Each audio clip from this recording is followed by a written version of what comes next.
사람입니다. 그런데 이제 문제는 가정 안에서는 이 사람은 정말 신경질이 좀 많은 사람이어서 이 칼라일의 아내는 결혼 생활 내내 한순간도 행복을 느끼지를 못했습니다. 아무리 생각해도 남편이 자기를 사랑하지 않는 것 같고 앞으로도 남편의 사랑을 받지 못할 것 같았습니다. 결국 고민하던 아내는 스스로 목숨을 끊고 말았습니다. 근데 그 토마스 칼라일이 아내가 죽은 뒤에 남긴 말은 이런 말입니다. 아무도 내 속을 모른다. 단 5분이라도 좋다. 아니 2분만이라도 좋다. 아내가 다시 살아난다면 내가 꼭 하고 싶은 말이 있다. 여보, 당신을 진심으로 사랑하오라는 말이다. 그런데 아내는 내가 사랑하고 있다는 사실을 모르고 죽었다. 나는 이 말을 영원히 전할 수 없게 되었다.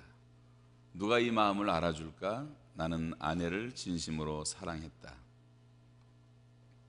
오늘 이 칼라일의 아내처럼 하나님의 사랑을 받으면서도 하나님의 사랑에 대한 확신이 없어서 방황하고 고민하는 사람들에게 주님은 우리를 사랑한다는 말을 수없이 하고 우리를 사랑하는 증거를 수없이 보여주심에도 불구하고 우리는 아직도 낭망하고 있는 사람들은 아닌지, 하나님이 세상을 이처럼 사랑하사 독생자를 주셨다는 말씀에서부터 시작해서 성경 안에 하나님이 우리를 사랑하신다는 증거는 수없이 많이 있습니다.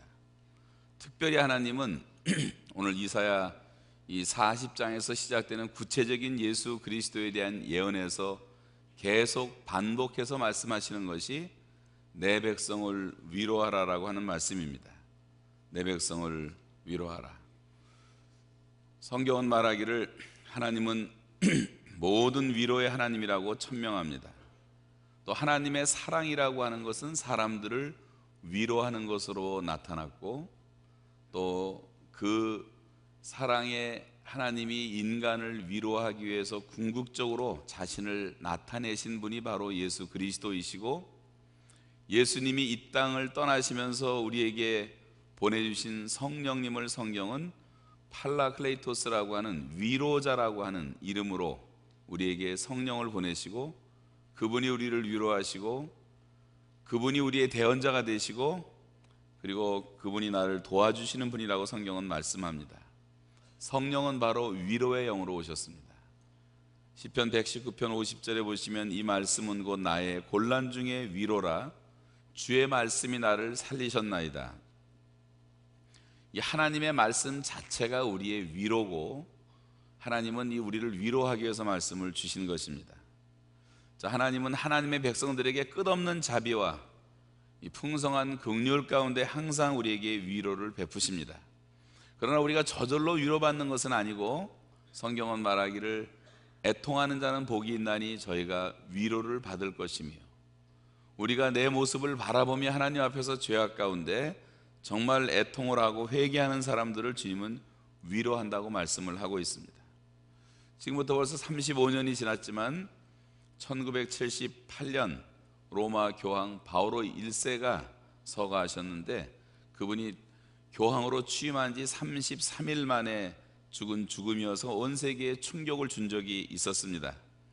이 장례를 준비하는 그런 과정에서 교황이 짧은 재임 기간 동안에 특별히 임종 직전에 남겼던 마지막 일기문이 공개되었습니다. 이런 내용입니다. 부자들이여 가난한 자들을 기억해 주십시오. 직장인들이여 무직자들을 기억해 주십시오. 건강한 자들이여 병든 자들을 기억하여 주십시오. 남을 위해서 슬퍼하는 자는 복이 있습니다라는 간단한 기록이었습니다. 이 일기문이 세상에 공개되었을 때 가장 충격을 받은 사람들은 노벨 평화상을 수상하는 그런 결정하는 그런 평화상 위원회 위원들이었는데, 그들은 즉각적으로 반응을 하고 깊이 함께 모여서 심사숙고한 끝에 그 해에 특별히 인도의 빈민굴에서 한평생을 바쳤던 테레사 수녀에게 평화상을 수여하기로 결정을 하게 되죠. 원래 이 노벨 평화상 그 당시에 중동 문제 해결에 큰 공헌을 세웠던 이 카터 대통령에게 그 노벨상이 돌아가기로 내정이 되어 있었던 것이었습니다. 그런데 생각을 바꿔서 테레사에게 그 상이 간 거죠. 테레사 수녀는 이런 기록을 남기고 있습니다. 가장 큰 질병은 결핵이나 문둥병이 아닙니다. 아무도 돌아보지 않고, 아무도 위로하지 않고, 아무도 사랑하지 않고, 아무도 필요로 하지 않는 것, 이것이 가장 무서운 질병입니다. 세상에서는 빵이 없어서 죽어가는 사람도 많지만 작은 사랑이 없어서 죽어가는 사람이 더 많습니다. 여러분, 제가 교파를 초월해서 지금 이 두 사람을 소개하는 이유는 이 성탄의 의미라고 하는 것은 하나님께서 하나님의 백성들을 위로하기 위해서 오셨다는 것을 깨닫는 데 있는 것입니다. 이 성탄절이라고 하는 성탄을 우리가 기다리는 강림절 기간 동안에 성탄의 실존적 의미가 있다면 이것은 바로 하나님은 하나님의 백성들을 위로하시는 하나님. 그래서 내 백성을 위로하라, 너희는 위로하라, 내 백성을 위로하라. 본문의 이사야 선지자를 통해서 그 당시에 바벨론의 포로 생활을 하고 그런 고역을 70년 동안 살았던 하나님의 백성들이 절망스러운 상태에 있었지만 하나님께서는 그 백성들에게 위로의 말을 전하라고 말씀하고 있습니다. 이 말씀을 우리가 읽다 보면 이 말씀은 다시 나에게로 다가와서 나 개인에게 주는 말씀으로 이 말씀을 우리에게 전해주고 있어요. 첫 번째 우리가 기억할 것은 하나님은 바로 위로의 하나님이라는 사실입니다. 이사야 51장 12절을 한번 같이 읽겠습니다. 시작. 가라사대 너희를 위로하는 자는 나연을 너희는 어떤 자이기에 죽을 사람을 두려워하느냐, 풀같이 된 인자를 두려워하느냐. 자, 풀같은 인생들을 그렇게 두려워하고 그렇게 사람들을 의지하고 있었던 그 당시의 백성들에게 하나님께서 내가 유일한 너희의 위로자인데 도대체 뭘 이렇게 위로를 받으려고 하느냐. 그러면서 이사야 66장 13절에 보시면 어미가 자식을 위로함같이 내가 너희를 위로할 것인즉 너희가 예루살렘에서 위로를 받으리니 너희가 이를 보고 마음이 기뻐서 너희 뼈가 연한 풀의 무성함 같으리라. 이 어린아이의 필요는 두 가지입니다. 어린 애기들은 심리적으로 안정이 돼야 되는 거죠. 안정. 정서적으로, 감정적으로 안정이 안 되면 아이들은 울거나 짜증을 내거나 그렇게 하는 것을 볼 수가 있고, 애들은 또 특별히 몸의 건강이 필요한데 이 몸의 건강이라고 하는 것은 아이들은 엄마 품에서 젖을 먹을 때만 건강할 수가 있어요. 이 모든 아이들의 두 가지 근본적인 필요는 어머니의 가슴에서 다 해결됩니다. 어린애기가 엄마 품에 안겨 있기만 하면 거기서 안정감을 누리고, 그리고 거기서 젖을 먹으며 아이들은 건강할 수가 있는 것처럼 하나님께서 말씀하시기를 지금 그렇게 엄마 품에 있는 아이가 위로를 받듯이 내가 너희들을 위로해 주겠다고 말씀하십니다. 고린도후서에 보시면 그래서 하나님은 모든 위로의 하나님이라고 하시는 말씀 같이 읽겠습니다. 찬송하리로다. 그는 우리 주 예수 그리스도의 하나님이시요 자비의 아버지시요 모든 위로의 하나님이시며 우리를 모든 환난 중에서 위로하사 우리로 하여금 하나님께 받는 위로로서 모든 환난 중에 있는 자들을 능히 위로하게 하시는 이시로다. 여러분, 주님은 지금도 우리 모두를 위로하시는 하나님이신 줄로 믿습니다. 어떤 무명 시인이 쓴 글을 한번 생각을 하면서 한번 들어보시기 바랍니다. 예수님은 당신을 아신다는 그런 제목인데요, 사람들에게 거절당하고 짐승 곁에서 태어난 예수님은 당신의 외로움과 쓸쓸한 시간을 알고 계십니다. 폭군에게서 쫓겨 먼 나라로 피난했던 아기 예수님은 나그네와 같은 당신의 적막함을 알고 계십니다. 여우도 굴이 있지만 깃들일 곳이 없었던 예수님은 의지할 것 없는 당신의 불안을 알고 계십니다. 목수의 집에서 태어나 시골에서 자라난 예수님은 당신의 땀과 고생과 그 피로함을 알고 계십니다. 돌로 떡을 만들라는 시험을 당하신 예수님은 욕심의 수렁 앞에 선 당신의 위험을 알고 계십니다. 엘리 엘리 라마 사막다니 하고 외치던 예수님은 당신의 절박함과 답답함을 알고 계십니다. 친구들의 떠남과 배신을 체험하신 예수님은 혼자서라도 굳세게 살아보려는 당신을 알고 계십니다. 수건을 두르고 제자들의 발을 씻기던 예수님은 숨은 봉사와 당신이 지불한 희생을 알고 계십니다. 갈릴리 언덕을 홀로 올라가신 예수님은 남몰래 흘린 당신의 눈물을 알고 계십니다. 이 모든 것을 알고 우리를 위로하기 위해서 주님은 왔다고 말씀하십니다.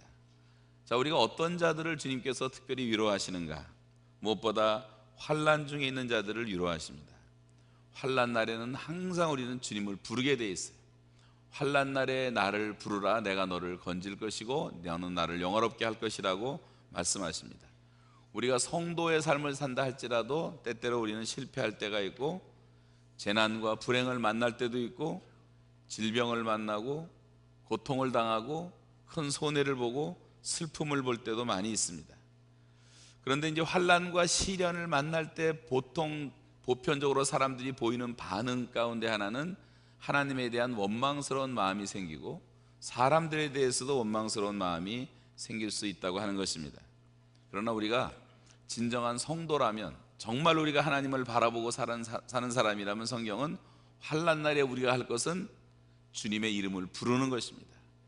우리가 환난 날에는 주님의 음성을 특별하게 듣고 하나님의 확성기로 말씀하시는 하나님의 말씀이라고 생각을 하고 하나님 앞에 나와 부르짖으면 하나님께서 반드시 건져주신다고 약속을 하십니다. 우리 다 같이 한번 시편 91편 한번 읽어보겠습니다. 하나님이 시작. 하나님이 가라사대 저가 나를 사랑한즉 내가 저를 건지리라. 저가 내 이름을 안즉 내가 저를 높이리라. 저가 내게 간구하리니 내가 응답하리라.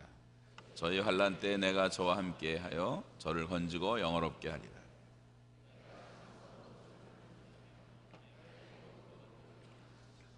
네.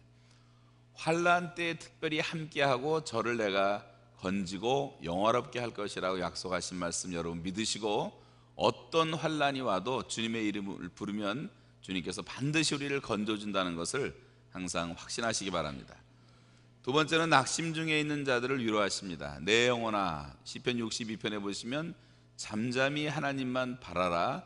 대저 나의 소망이 저를 쫓아 나는도다. 오직 저만 나의 반석이시요 나의 구원이시요 나의 산성이시니 내가 요동치 아니하리로다.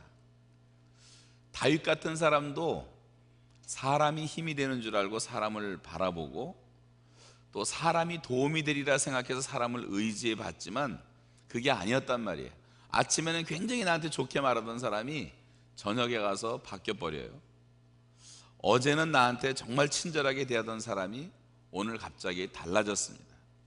이렇게 하다가 내일이면 원수가 되겠구나 하는 생각이 들 정도로 인간관계라고 하는 것은 불안한 것이고 그리고 그 앞을 예측할 수가 없는 것이라는 거죠.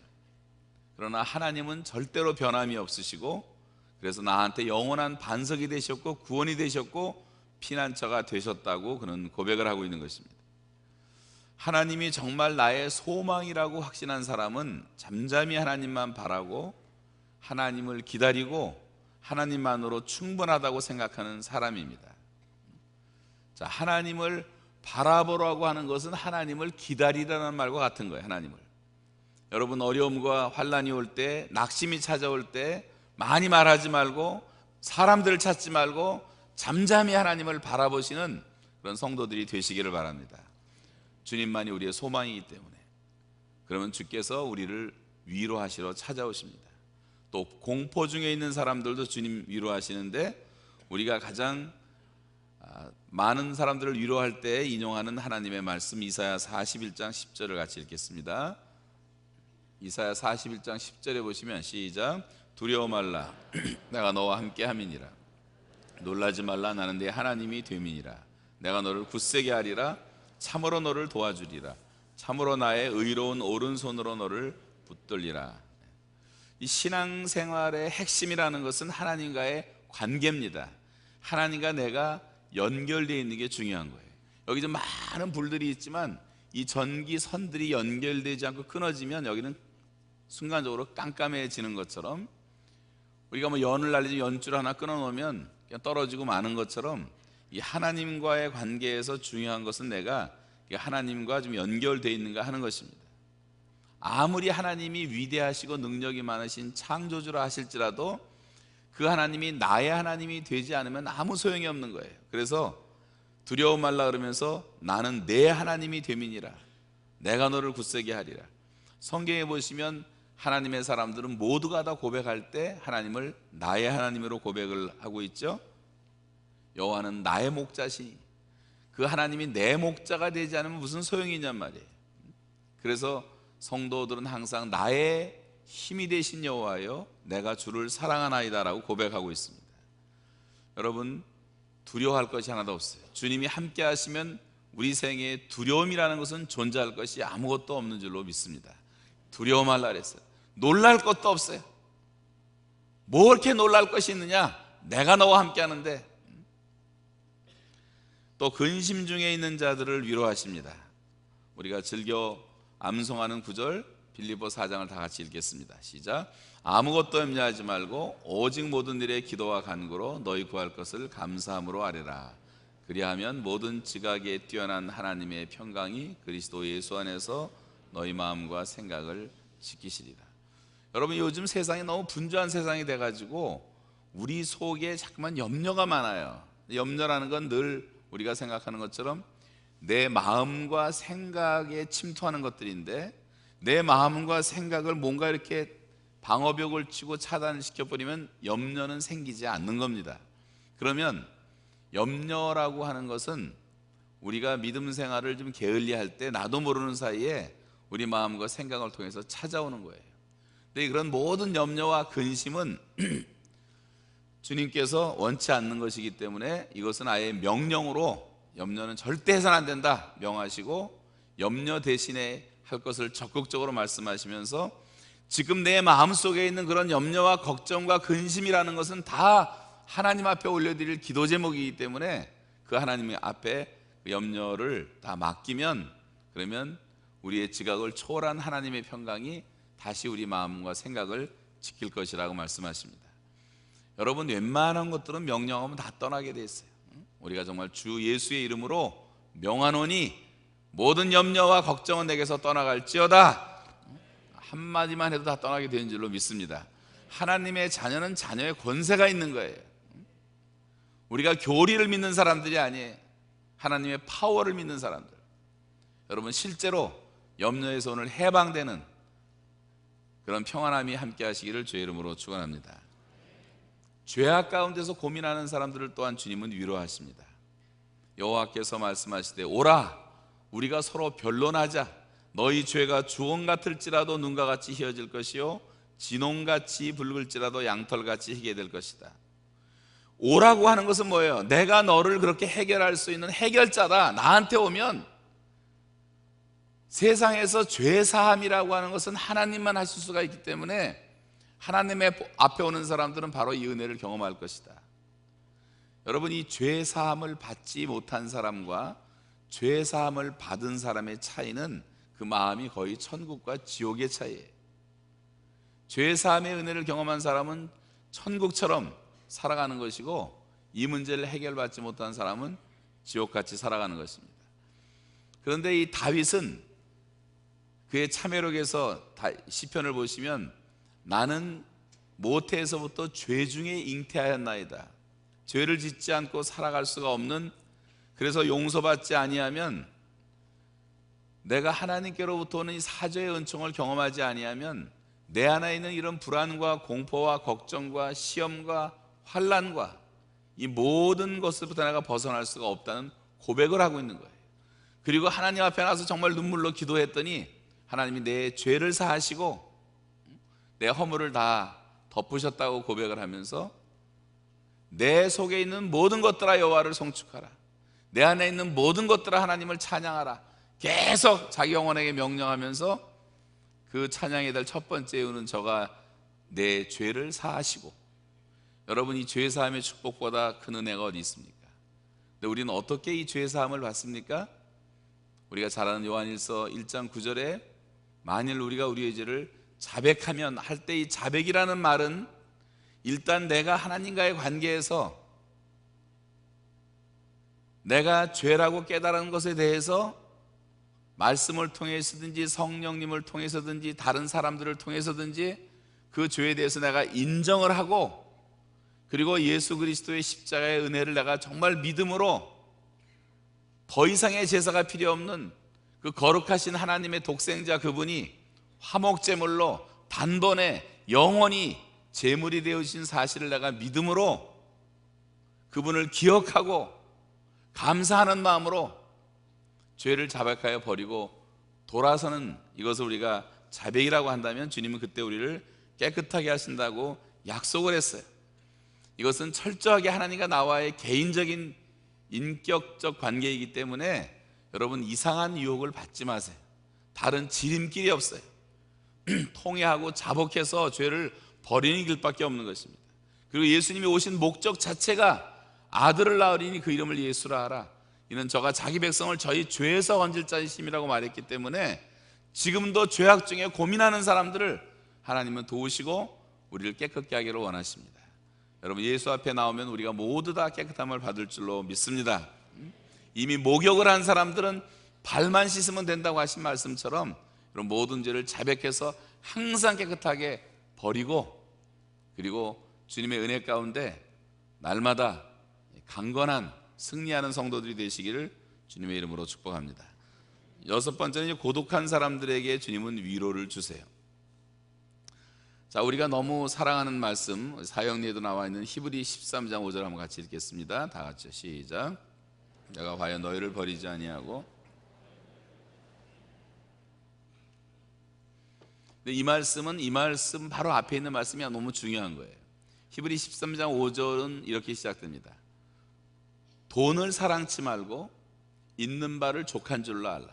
그러면서 주께서 친히 말씀하시기를 내가 과연 never, 원래는 5번씩 절대로 내가 너를 떠나지 않겠고 너를 버리지 않겠다. 돈이란 말을 하고 있어요.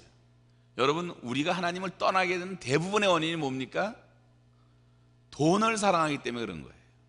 돈은 일만 악의 뿌리라고 말씀하고 있어요. 우리가 정말 하나님을 잘 믿는 사람 같은데도 보면 상당히 많은 부분이 돈이 하나님. 하나님께서 그런 거 의지하지 말라. 사랑은 성경에서 단 한 번도 비인격적인 대상을 사랑하라고 말한 게 없어요. 사랑은 사랑을 하고 사랑을 받는 인격적인 것이기 때문에 우리가 하나님을 사랑하면, 돈을 사랑치 않으면 내가 너를 절대로 안 떠날 텐데, 영원히 너와 함께 할 텐데 뭐가 그렇게 걱정이냐는 거예요. 네 필요한 거 내가 공급해 주겠다는 거예요. 여러분 최소한도 하나님이 우리의 필요는 공급하시는 하나님인 걸 믿으시기 바랍니다. 우리에게 어떤 은사가 있어서 하나님이 엄청난 돈을 부어줄 수도 있지만 그런 경우들은 그렇게 잘 훈련되고 준비된 청지기들에게 주시는 거예요. 그런 청지기가 아닌 사람이 복권 하나 당첨돼 갖고 1,000만 불을 얻었다는 것은 저주지 그게 복이 절대 아니에요. 복이 되는 경우가 거의 없어요. 있을 수도 없는 거예요. 그래서 내가 너를 떠나지 않는다. 우리가 고독할 것도 없고 기죽을 것도 없고 걱정할 게 없다는 말이에요. 주님이 나와 함께 하시면 모든 필요를 채워주시기 때문에. 사실 우리들을 제일 힘들게 하는 것 중에 하나가 죽음 아니에요? 자, 그럼 7번째는 죽음을 두려워한 자도 위로하십니다. 자, 오늘 밤에도 몇 시간 있다고 해서 장례 예배를 드릴 텐데 죽음이라는 것이 왜 이렇게 슬픈 것일까? 지난 주일만 해도 예배에 참석하셨고 그 다음날 또 만나서 같이 식사하기로 약속도 하시고 약도 하나 아주 건강하신 장로님이 하나님의 부름을 받으셨습니다. 근데 우리는 죽음 앞에서 그것이 우리의 모든 관계가 다 끝나는 것처럼 생각을 하고 더 이상 교제할 수가 없고 내가 좋아하던 모든 것들을 다 두고 가야 되고 영원한 이별은 아니지만 우리는 그렇게 생각을 하기 때문에 죽음을 굉장히 슬퍼하는 것이고 실제로 배우자의 죽음이 모든 사람이 받는 스트레스의 제 첫 번째 스트레스가 돼요. 가장 큰 충격.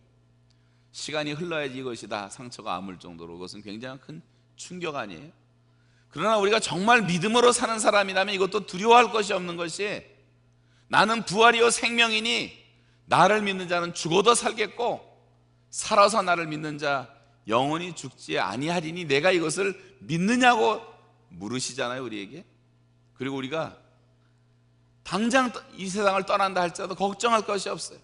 우리가 한국 가고 외국 가면 뭐 호텔도 얻어야 되고 다시 전셋집 얻어야 걱정할지 모르지만 하나님을 믿으니 또 나를 믿으라 그러잖아요, 예수께서. 내 아버지 집에 너희의 거할 것이 많다. 내가 너희 거할 것을 예비하러 간다. 요즘 놀수욕 보니까 막 정신없이 집값이 올라가지고 100만 불짜리 집도 별로더라고요. 별로. 집 같지도 않은 집들. 그런데 이렇게 목매어서 몰개지 메어가지고 살 필요가 뭐가 있을까 하는 생각을 많이 해봐요. 이 땅에 잠깐 사는 것이고 하나님 나라에 거할 곳이라는 단어가 초서가 맨션이라고 되어 있는데 영성에 보면 이 땅에 이런 맨션들은 하늘나라의 쓰레기도 안 돼요. 정말 여러분이 그걸 믿으신다면 이 땅에 미련이 그렇게 우리가 많을 이유가 하나도 없잖아요. 하나님은 우리의 죽음 가운데서 우리를 위로하신 하나님, 환난 중에 있는 사람들, 낙심 중에 있는 사람들, 두려움과 공포와 근심과 죄악 가운데 있는 사람들, 자기가 고독하다고 하는 사람들, 죽음의 위협을 받고 있는 모든 사람들에게 위로가 되십니다. 위로자가 되신다고 말씀했을 뿐만 아니라 하나님께서는 그래서 우리 모두에게 그 하나님의 아들을 보내시겠다고 약속을 하셨어요. 그래서 메시아를 보내주시겠다고 약속하십니다. 오늘 본문 3절로 5절에 나와 있는 말씀이 바로 그 메시아를 보낼 테니까 너희가 준비하라는 말씀이에요. 준비하는 사람들은 반드시 보게 될 것이다. 여호와의 길을 예비하라. 여호와의 영광이 나타날 것이고 모든 육체가 그것을 볼 것이라고 말씀하십니다. 그러면서 이 말씀이 예언이 되고 예언이 이루어진 것이 구약과 신약이에요. 첫 번째는 이 메시아는 이새의 족보에서 날 것을 약속해 주십니다. 이사야 11장 1절에 다윗의 아버지 이새의 줄기에서 한 싹이 나며 그 뿌리에서 한 가지가 나서 결실할 것이요, 이사야 11장 10절에 그날에 이새의 뿌리에서 한 싹이 나서 만민의 기호로 설 것이요 열방이 그에게로 돌아오리니 그 거한 것이 영화로우리라. 이 말씀의 예언은 그대로 이루어졌고 신약 성경이 열리는 마태복음 1장 1절에 아브라함과 다윗의 자손 예수 그리스도의 세계라 그러면서 예수님의 세계가 펼쳐집니다. 그리고 예수님은 동정녀 몸에서 태어날 것을 약속해 주십니다. 이사야 7장 14절에 주께서 친히 징조로 너에게 주실 것이라. 보라, 처녀가 잉태하여 아들을 낳을 것이요 그 이름을 임마누엘이라 하리라. 이렇게 말씀하였는데 이 말씀이 이루어지죠. 마태 1장 22절을 같이 한번 읽겠습니다. 다 같이요. 22절 23절 시작. 이 모든 일에 된 것은 주께서 선지자로 하신 말씀을 이루려 하심이니 가라사대 보라, 처녀가 잉태하여 아들을 낳을 것이요 그 이름을 임마누엘이라 하리라 하셨으니 이를 번역한즉 하나님이 우리와 함께 계시다 함이라. 자, 그 위로하시는 하나님이 우리에게 직접 우리를 위로하기 위해서 찾아오신 분이 예수 그리스도이신데 예수님은 바로 하나님이 나와 함께 하신다는 마지막 증거로 오신 분이라고 증거하고 있어요.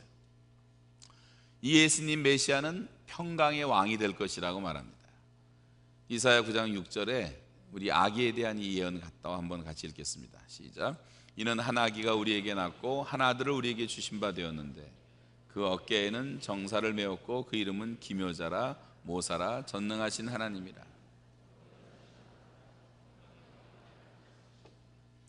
네, 이 예수님은 왕으로 오시는데 그 왕이 어떤 왕이냐면 평강의 왕으로 오세요. 동방 박사들이 그 별을 연구하던 박사들이 그 별을 따라서 와서 아기께 왕께 유대인의 왕이 어디 나셨느냐 왕께 경배했다 그랬는데 그 아기 예수님은 바로 평강의 왕으로 우리에게 찾아오십니다. 그래서 예수 믿는 사람들은 모두가 다 평강을 누리는 특권과 축복이 주어진 것입니다. 이 메시아는 흑암 가운데서 또 백성들에게 큰 빛이 될 것을 약속하셨어요. 이사야 9장 1절에 스불론 땅과 납달리 땅으로 멸시를 당케 하셨더니 후에는 해변길과 요단 저편 이방의 갈릴리를 영화롭게 하셨느니라. 자, 이 말씀이 이루어진 마태 4장 13절 이하를 한번 같이 읽겠습니다. 시작. 예수께서 나사렛을 떠나 스불론과 납달리 지경 해변에 있는 가버나움에 가서 사시니 이는 선지자 이사야로 하신 말씀을 이루려 하심이라. 일러스되 스불론 땅과 납달리 땅과 요단강 저변 강저변 해변 길과 이방의 갈릴리여, 흑암에 앉은 백성이 큰 빛을 보았고 사망의 땅과 그늘에 앉은 자에게 빛이 비춰도다 하였느니라. 여기 흑암에 앉은 백성이 큰 빛을 보았고, 큰빛 교회 이름이 여기서 나온 거예요. 여러분, 어떤 사람 몰라가고 큰빛 교회가 뭐 대광 출신들이 모인 교회로 생각을 하는데 그게 아니고, 큰빛이라는 말은 예수님이라는 뜻이 예수님. 그러면 저와 여러분은 그 예수님의 큰 빛을 받아서 그 빛을 반사하는 그런 빛된 성도로 살아가는 것이 마땅하지 않겠습니까? 예수님은 우리 가운데 큰 빛으로 오신 것을 믿습니다. 그래서 우리 속에 어둠이 물러나는 것입니다. 그리고 이 메시아가 행하실 모든 일들이 약속된 것이 이사야 61장에 나오는데, 이사야 61장 1절부터 보시면 주 여호와의 신이 내게 임하셨으니, 성령이 임했단 말이죠. 여호와께서 내게 기름을 부으사 가난한 자에게 아름다운 소식을 전하게 하려 하심이라. 나를 보내사 마음이 상한 자를 고치며 포로된 자에게 자유를, 갇힌 자에게 노임을 전파하며 여호와의 은혜의 해와 우리 하나님의 신원의 날을 전파하여 모든 슬픈 자를 위로하되 무릇 시온에서 슬퍼하는 자에게 화관을 주어 죄를 대신하며 희락의 기름으로 그 슬픔을 대신하며 찬송의 옷으로 그 근심을 대신하고 그들로 의의 나무 곧 여호와의 심으신 바 그 영광을 나타낼 자라 일컬음을 얻게 하려 하심이니라. 자, 그런데 이 메시아를 주시겠다는 약속은 메시아에 대한 약속을 믿고 기다렸던 사람들에게 주님은 오시는 거예요. 우리가 잘 아는 누가복음 2장에 보시면 성탄을 준비하고 예수님을 맞았던 이 할머니 할아버지 두 분의 이름이 기록되고 있죠. 네, 이 시몬과 그다음에 안나라고 하는 분인데, 누가복음 2장 25절 한번 같이 읽겠습니다. 시작. 예루살렘에 시몬이라 하는 사람이 있으니 이 사람이 의롭고 경건하여 하나님의 이스라엘의 위로를 기다리는 자라. 네. 자, 그래서 이 시몬이 정결 예식을 위해서 성전에 잠깐 올라왔던 그 예수님을 자기 품에 안고 너무너무 기뻐가지고 하나님을 찬송하는 내용이 그 다음에 보시면, 주제여 이제는 말씀하신 대로 종을 평안히 놓아주시는도다. 내 눈이 주의 구원을 보았사오니 이는 만민 앞에 예비하신 것이요 이방을 비추는 빛이요 주의 백성 이스라엘의 영광입니다 라고 고백을 하고 있어요. 오늘날도 이 하나님의 약속의 말씀을 의심 없이 믿고 기다리는 사람들, 잠잠히 하나님을 기다리는 사람들, 예수 그리스도의 십자가를 묵상하는 사람들, 성령의 은혜를 기다리는 사람들에게 주님은 위로의 영으로 오늘도 찾아오십니다. 동방박사들 별을 연구하다 예수님을 만나고, 들에서 양치는 목자들 모두가 다 메시아를 기다리던 사람들이었어요. 주님은 기다리는 사람에게 찾아오시고 그런 사람들에게 위로의 주님이 되십니다. 그래서 이 하나님은 마지막 세 번째로 지금 바로 저와 여러분에게 찾아오시는 영원히 변치 않으시는 하나님, 그래서 6절로 8절에 보시면 그 하나님은 우리에게 말씀으로 찾아오시는 거예요.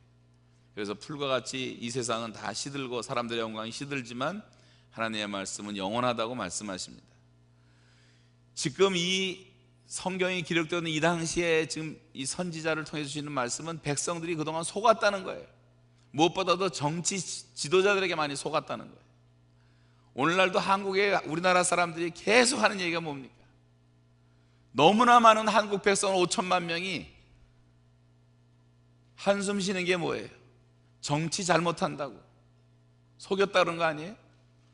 북한은 아예 속인 정도가 아니라 죽였잖아요. 완전히 지상낙원을 말하고 강성대국을 말하면서 백성들을 다 죽이고 있고, 뭐 우리나라 대통령이, 역대 대통령이 좋은 말 하는 사람이 어디 있으며 정의를 외치지 않은 사람이 어디 있으며 백성들을 행복하게 해주겠다고 말하지 않은 사람이 어디 있어요? 근데 왜 지금 나라가 더 대통령 하야하라고 들썩들썩하고 그 떠드는 인구가 적지도 않은 사람들이 왜 그렇게 하고 있을까요? 속았다는 겁니다. 지도자들이 큰 소리 치지만 자기들의 욕심만 채우고 백성들은 도탄에 빠지게 만들고, 그런 독재국가들이 지구상에 얼마나 많이 있습니까? 여러 가지 제국을 외치는 제국주의자들이 큰 소리를 치고 있지만 결국은 모두 피지배자들을 억압하고 재물을 다 뺏어갔어. 일본도 그랬고 심지어 영국도 그랬고, 지금 중국이 좋은 일 하고 있는 것처럼 위장을 하지만 아프리카를 약탈해 가고 있어. 자기들 기름이 반밖에 안 나오니까 공장이 돌아가야 되니까 별짓을 다 하고 있어. 어떤 강대국도 약소국을 도와주는 것이 아니라 알고 보면 다 약탈해 갑니다. 지금 저 가난한 북한도 중국이 약탈을 해가고 있어요. 사람들을 의지하지 말라 그랬어요. 세상 권력을 의지할 것이 아니라고 말씀하십니다. 하나님의 말씀은 거짓이 없다. 사람들을 너희는 속이지만, 굉장한 것 같지만, 의지하면 도움이 될 것 같지만, 그것은 마치 풀과 같이 시들어져 버릴 것이고 그 영광이 대단할 것 같지만 풀의 꽃에 불과한 것이라고 말씀하십니다. 그러나 하나님은 내가 약속한 말씀은 반드시 시행하겠다고 주님이 오늘 마지막 주시는 말씀을 한번 같이 읽겠습니다. 모든 육체는, 시작, 모든 육체는 풀이요 그 모든 아름다움은 들의 꽃 같으니 풀은 마르고 꽃은 시들면 여호와의 기운이 그 위에 불미라. 이 백성은 실로 풀이로다.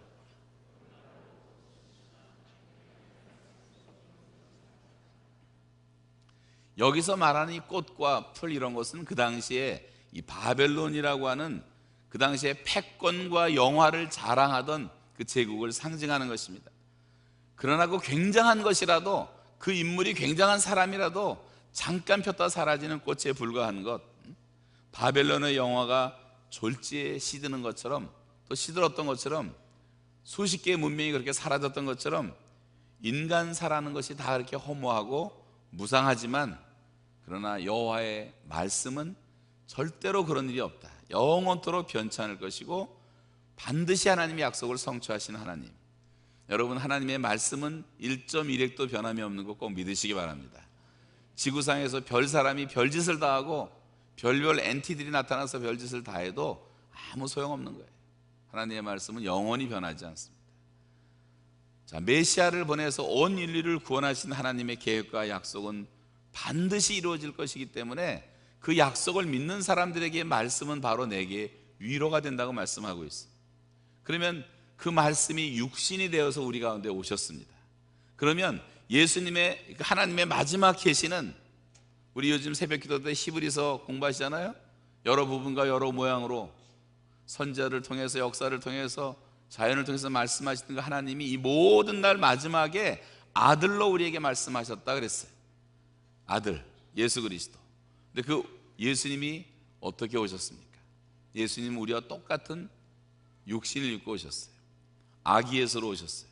근데 예수님은 행복한 아기로 오시지 않고 고통스러운 아기로 오셨습니다. 태어나자마자 짐승이 우글거리는 그런 마구간에 놓여지고 헤롯의 칼날을 피해서 애굽으로 피신을 하고, 예수님의 탄생의 처음부터 고통이고, 그리고 모든 생애는 고통받는 사람과 함께 사시고, 십자가의 마지막도 다 주님은 고통을 당하셨어요. 바로 이것은 저와 여러분을 위한 고통을 대신했다고 하는 것입니다. 예수님은 이 땅에 오셔가지고 계속해서 병든 자들을 찾아가시고 병든 자들을 만져주시고 병든 자들을 고쳐주시고 위로하십니다. 이 땅에 오셔가지고 죽은 자들을 살려주심으로 그 가족들을 주님께서는 위로해 주셨습니다. 고아와 가부의 위로자가 되셨고, 문제가 있는 사람들을 만나주시고 변화시키시고 새로운 사람을 만드시고, 그리고 아무도 만나기를 싫어하는 삭개오 같은 사람, 남편을 다스려서 바꿔서 부끄러워서 나오지 못하는 한 여인의 이야기라든가 보면 소외된 사람들을 주님은 찾아가서 만나주시고 그들을 위로하십니다. 여러분, 주님께서는 결국 천국 복음을 전파해 주심으로 시리에 빠져있는 흑암에 앉은 백성들을 위로해 주셨어요. 그렇다면 그 주님은 이제 안 계십니다. 육체적으로는 승천하셨어요. 그렇지만 주님은 이 땅에 당신의 몸을 남겨놓으셨어요. 그 몸이 바로 우리들이고, 그 몸이 바로 교회고, 우리는 그 교회의 지체들이고, 그렇다면 교회의 책임이 어디 있습니까? 교회는 바로 이 땅에서 이렇게 병들고 소외되고 절망에 처해 있는 사람들에게 소망이 되고 위로가 되어야 되지 않겠습니까? 한때 한국의 기독교는 크게 우리나라 역사에서 조선시대 때 우리 조선을 2번을 살렸어요. 기독교 복음이 아니었다면 조선의 역사 말할 수가 없었어요. 지금은 어떻습니까? 기독교인들은 거의 귀족처럼 돼가지고 가난한 사람들의 가난을 모르고 고통받는 사람들의 고통을 모르고 우리가 그렇게 살아가고 있는 것은 아닌지, 사람들에게 위로가 되어야 될 교회가 오히려 상처가 되고 있는 것은 아닌지, 우리 고린도후서 1장 3절 이하를 다시 한번 읽겠습니다. 찬송하리로다. 시작. 찬송하리로다. 그는 우리 주 예수 그리스도의 하나님이시요 자비의 아버지시요 모든 위로의 하나님이시며 우리의 모든 환난 중에서 우리를 위로하사 우리로 하여금 하나님께 받는 위로로서 모든 환난 중에 있는 자들을 능히 위로하게 하시는 이시로다. 여러분, 여기서 위로라는 단어가 얼마나 많이 나와요? 내가 어떻게 위로하고 어떻게 위로를 받을 수가 있을까? 성경은 말하기를 여호와의 영광이 나타나고 모든 육체가 그것을 함께 보리라.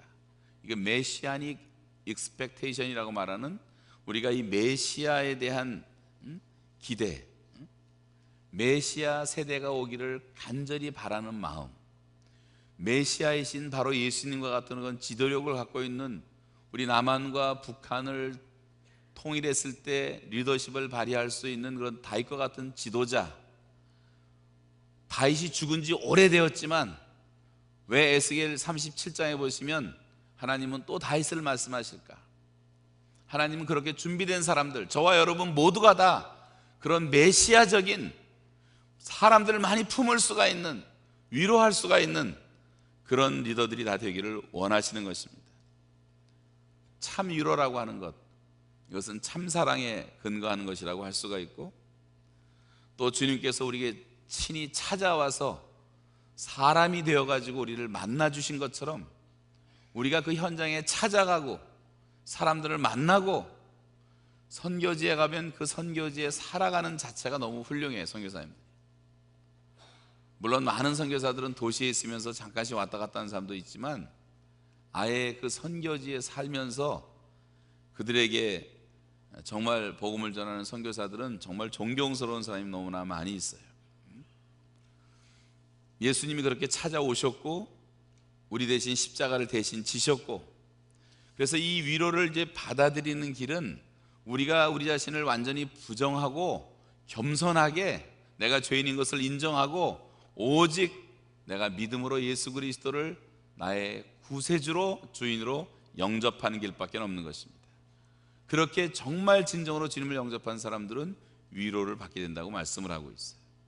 그리고 우리는 또 예수님을 닮아서 그런 위로자가 되어야 한다고 말씀하고 있습니다. 여러분, 하와이의 몰로카이 섬에서 나병 환자들을 위해서 사역하던 이 다미엔 신부 이야기를 잘 압니다만, 이 다미엔 선교사가 나병에 걸려서 결국은 세상을 떠나게 되죠. 잘 아시는 것처럼 이 사람들이 자기를 받아주지 않으니까 마지막 기도 제목은 하나님 나에게 나병을 주십시오. 자기가 나병 환자가 됐더니 사람들은 그의 손을 잡기 시작했어요. 김장한 목사님이 지난번 말씀을 하시는데, 자기가 여의도 광장에서 74년도 빌리그레암 통역할 때 실수했을 때 한 가지가 딱 생각나는 거예요. 근데 저는 그 빌리그레암 목사님의 통역을 들으면서 제 머릿속에 어렸을 때지만 기억나는 게, 그 김장한 목사님이 본인이 실수했다고 한 그 부분이 저한테는 굉장히 인상 깊게 이해가 됐어요. 무슨 내용이냐면, 빌리그레암 목사님이 예수님이 사람이 되는 걸 설명하시다가 갑자기 여기 길에 개미가 지나갑니다. 근데 개미 하나가 다쳤습니다. 그 말을 김장 목사님이 망가졌습니다라고 번역했대. 근데 자기가 그날 갑자기 생각이 안 나갖고 망가졌다 그랬대. 근데 그 망가졌다는 말이 훨씬 더 우리에게 다 와닿았어요. 어떻게 망가진 개미를 고칠 수가 있습니까? 사람이 어떻게 도와줄 수 있습니까? 우리가 사람이 개미가 되면 됩니다. 뭐 그런 설교했던 기억이 나는데, 사람이 개미가 되는 것보다 더 놀라운 기적이 하나님이 사람이 되신 것 아니에요. 예수님으로 우리에게 찾아오신 것. 여러분이 다미엔인 이 선교사가 신부님인데, 그 다음에 1936년에 벨기에 정부의 요청으로 그의 시신이 벨기에로 옮겨져서 고향 땅에 묻히게 됩니다. 근데 몇 년이 흐른 다음에 몰라카이 섬의 사람들이 이 다미엔 선교사를 너무도 사모하고 그리워한 나머지 벨기에 정부에 요청을 해요. 그 시신의 일부라도 우리에게 옮겨줄 수가 없으니까 국가에서 결정해갖고 그 선교사의 오른팔 유의 하나가 다시 몰라카이 섬으로 돌아오게 되었어요. 그것은 굉장한 의미를 갖고 있습니다. 그 오른손은 바로 그 나환자들을 어루만져 주던 손이고, 그들을 위로하던 손, 그들을 안아주던 손. 여러분, 위로자는 위로를 받게 되고, 위로자는 존경을 받게 되고, 위로하는 사람이 사랑을 받게 되는 거예요. 내가 누군가를 위로하면 그 위로는 나한테 돌아오는 것입니다. 예수 그리스도의 손은 위로의 손이에요. 예수 그리스도의 발은 위로하는 발이에요. 예수님의 입은 위로하는 입이었어요. 예수 그리스도의 마음을 품으라고 할 때 그 마음은 항상 사람들을 위로하는 마음. 우리는 예수 그리스도의 백성들, 예수 그리스도의 제자라고 말합니다. 예수 그리스도의 제자로 참으로 살기를 원했던 성 프란시스는 평화의 기도에서 위로받기보다 위로하는 자가 되게 해주십시오. 위로받기보다는 위로하며, 우리가 언제까지 위로만 기다리고 살아야 되겠습니까? 오늘 사실 신청곡 세 번째, 목사님 너무 야단만 치지 말고 좀 위로하는 설교를 해달라는 분들이 꽤 많았어요. 이 말씀이 위로가 되기를 바라지만 또다시 야단치고 싶은 것은 언제까지 위로만 받겠냐면 위로하는 자가 돼요. 위로하는 자가 돼요. 여러분, 우리도 위로받고 싶을 때가 많이 있지만 위로해야 됩니다. 위로해야지 위로를 받는 것입니다. 저와 여러분이 정말 위로함으로 말미암아 그 다미엔의 오른팔 하나가 그렇게 사람들에게 감동을 주는 것처럼, 저와 여러분이 세상을 떠날 때 많은 사람들이 앞에서 눈물을 흘리며 저분 때문에 내가 얼마나 위로를 받았는가. 그래서 우리 국가가, 우리 민족이 치유를 받고 세임을 얻는 그런 하나님의 사람들로 우리 교회와 저와 여러분 모두가 쓰여질 수가 있다면, 여러분 그런 복된 한 해를 마무리하시고 또 그렇게 위로자로 새로운 한 해를 또 준비하시는 저와 여러분이 될 수 있기를 주의 이름으로 축원합니다. 이 시간 기도하시겠습니다. 다 같이 기도하실 때 오늘 이 한 가지 하나님의 말씀을 기억하시면서, 사랑은 위로로 나타나는 것입니다. 오늘 주께서 저와 여러분을 위로해 주시려고 이곳으로 부르셨습니다. 사람을 기대하지 마세요. 사람 때문에 실족하지도 마세요. 목사님, 장로님들 때문에 상처받지도 마세요. 여러분, 주님이 계시잖아요. 사람은 누구나 다 불완전하고 누구나 다 변하는 것입니다. 하나님의 말씀이 내 안에 찾아오면 그것이 위로가 되는 것입니다. 주님이 오늘 찾아오셨는데 우리를 위로하시기 위해서 오셨어요. 오늘 위로의 성령께서 또 슬픔을 당한 가족들도 위로해 주시길 바랍니다. 여러분, 좀 답답한 마음을 가지고 오셨습니까? 주님이 이 시간 여러분의 그 마음을 만져주실 것입니다. 요즘 살아가는 것이 힘들고 고통스럽습니까? 나 마음으로라도 이 시간 부르짖어서 기도하세요. 하나님 앞에 그 모든 것을 아뢰면 염려도 사라지고 환난에서 건져주시는 주님의 손길을 경험하게 될 것입니다. 두려움이 있습니까? 죄책에 시달리십니까? 주님 앞에 나오면 근심 사라지고 죄책도 사라지고, 내가 정말 고독하다고 외롭다고 느끼십니까? 예수님처럼 외로우셨습니까? 주님이 가장 진실한 친구로 다시 다가오실 것입니다. 오늘 이 시간 다시 주님을 새롭게 만나시기를 바라고, 이 강림 주간에 아기 예수를 새롭게 만나시기를 바랍니다. 오늘 이 시간 예배당을 떠나기 전에 주님의 위로의 영이 여러분과 함께 하시기를 축복하면서, 이 시간 우리가 한 3, 4분 정도 간절한 마음으로 주님으로부터 위로를 받고, 또 우리가 나도 그렇게 주님의 위로를 전하는 사람이 되게 해달라고 간절하게 기도하시겠습니다. 다 한 목소리로 기도하시겠습니다.